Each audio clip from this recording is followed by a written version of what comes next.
হুম,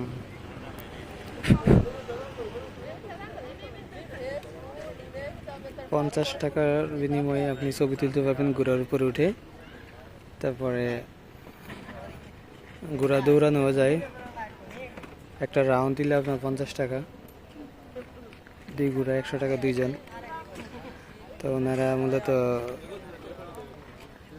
ছবি তোলার জন্য উঠছে, 50 50 100 টাকা।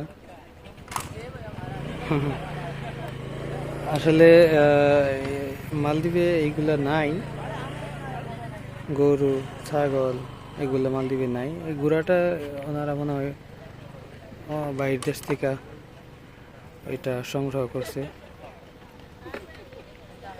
দেখতে পাচ্ছেন। মাইয়াটা বই পেতেছে, ও হারায়া করে, তাহলে ঠিকই আছে।